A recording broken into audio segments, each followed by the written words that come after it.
স্বার্থ, সংকল্প, দৃঢ়তা, সংঘাত ও যুদ্ধ এগুলোর পরিণতি বিজয়। এ ধারাবাহিকতা চলছে আবহমান কাল থেকে। এর জন্য প্রস্তুতি চলছে প্রতিনিয়ত। খ্রিস্টপূর্ব 500 শতাব্দীর দিকে সাঞ্জুর লেখা দ্য আর্ট অফ ওয়ার বইটিতে তৎকালীন সময়ের যুদ্ধের ধরন ও কৌশল নিয়ে লেখা হলেও বর্তমান সময়ে এসে যুদ্ধের ধরন ও কৌশল বদলেছে। তাই বইটি হোলির মাঠ থেকে শুরু করে বড় বড় কোম্পানির প্রতিষ্ঠাতাদের কাছে খুবই জনপ্রিয়তা লাভ করেছে। আজকে আমি আপনাদের সাথে সাঞ্জুর দ্য আর্ট অফ ওয়ার বইটি নিয়েই কথা বলবো। যে বিষয়গুলো নিয়ে আমি কথা বলবো সেই বিষয়গুলো আমি সংক্ষিপ্ত আকারে তুলে এনেছি, যাতে সুস্পষ্টভাবে বইটি নিয়ে আপনাদের সাথে কথা বলতে পারি। কখন বুঝবেন আপনি অনেক সফল মানুষ হয়েও বা অনেক বড় কেউ হয়েও ধ্বংসের ক্ষণ গুনছেন? এক, না ভেবে কাজ করলে আপনার ধ্বংস অনিবার্য। আপনি কোন কাজটি করবেন, কিভাবে করবেন, এটি যদি আপনি প্রথমে সাজিয়ে নিন, তাহলে আপনার উক্ত কাজে সফল হওয়ার সম্ভাবনা অনেকখানি বেড়ে যাবে। দুই, সাহস না থাকা। সাহসহীন মানুষ যারা রয়েছেন তারা তাদের শত্রুপক্ষের কাছে হারার আগেই নিজের কাছে হেরে যান।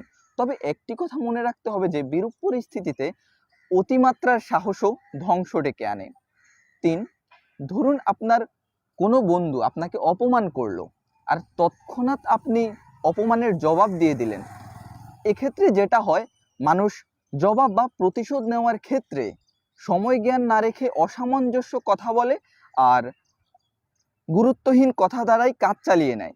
কিন্তু একটু সময় এবং বুদ্ধি খাটিয়ে যদি আপনি কোনো গুরুত্বপূর্ণ কর্ম দিয়ে জবাব দিতে পারেন, তাহলে তার রেশ অনেকক্ষণ থেকে যাবে বলেই আমি মনে করছি, এবং সাঞ্জুর দ্য আর্ট অফ ওয়ার বইটিতে সেটিই লেখা রয়েছে। মানুষ হিসেবে আমাদের চাহিদা খুবই অসীম, সেটা মৌলিক অধিকারের বিষয় হোক বা শ্রদ্ধা বা সম্মানের বিষয়। মনে রাখবেন, পৃথিবীতে প্রত্যেকটা মানুষ আপনাকে পছন্দ করবে না, প্রত্যেকটা মানুষ আপনার কাজকে কখনোই সাপোর্ট করবে না। এক্ষেত্রে আপনি যদি প্রত্যেকের সাপোর্ট এবং প্রত্যেকের শ্রদ্ধা ও সম্মানের কথা মাথায় রাখেন, তাহলে আপনি আপনার প্রয়োজন মতো বা প্রয়োজনীয় কর্মে সঠিক সিদ্ধান্ত নিতে পারবেন না। 5, আপনি যখন কোনো কিছু নিয়ে অনেক বেশি দুশ্চিন্তা করবেন এবং এর থেকে বাঁচার উপায় বা নিরাপত্তার বিষয়টি খুঁজবেন, এই অতিরিক্ত ভাবনা আপনাকে প্রয়োজনীয় ত্যাগ স্বীকার করতে বাধা প্রদান করবে। তাই কোনো বিষয় নিয়ে বা কোনো যুদ্ধের ক্ষেত্রে, সেটা হোক আপনার যে কোনো বড় কর্মের ক্ষেত্রে, অতিরিক্ত ভাবনা না করাই আমাদের উচিত।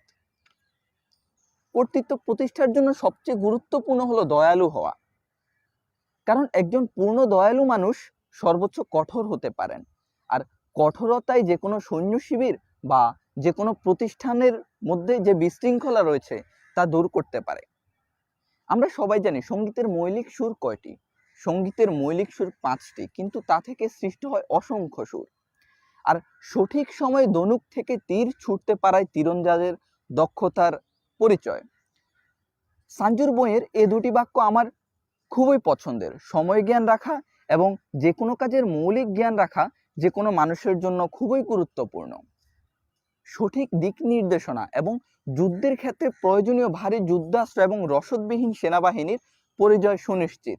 এখন আপনি ছাত্র হন বা যে কোনো সেনাবাহিনীর প্রধান হন, কোনো একজন কোম্পানির প্রধান বা সিইও হন, এক্ষেত্রে আপনি যদি কখনো ব্যর্থ হন, তাহলে আপনি কেন ব্যর্থ হয়েছেন, কি কি কারণে ব্যর্থ হয়েছেন, এগুলো যদি আপনি খুঁজতে যান, তাহলে সঠিক দিক নির্দেশনা, আপনার প্রয়োজনীয় যে যুদ্ধাস্ত্র যাকে বলে বা রসদ যাকে বলে, এসবের ঘাটতির ফলেই আপনি ব্যর্থ হয়েছেন।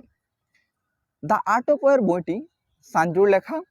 সম্পূর্ণ বইটিকে মোট 13টি পর্বে বিভক্ত করা হয়েছে। বইটির ইঙ্গিতপূর্ণ আলোচনা আপনার চিন্তাশীল মগজে ভাবনার চর্চা বা চাষ করবে বলে আমি মনে করছি। আশা রাখছি আমার আজকে দ্য আর্ট অফ ওয়ার বইটি নিয়ে যে ক্ষুদ্র আলোচনা, এটি আপনাদের কেমন লেগেছে জানাবেন। ধন্যবাদ সবাইকে।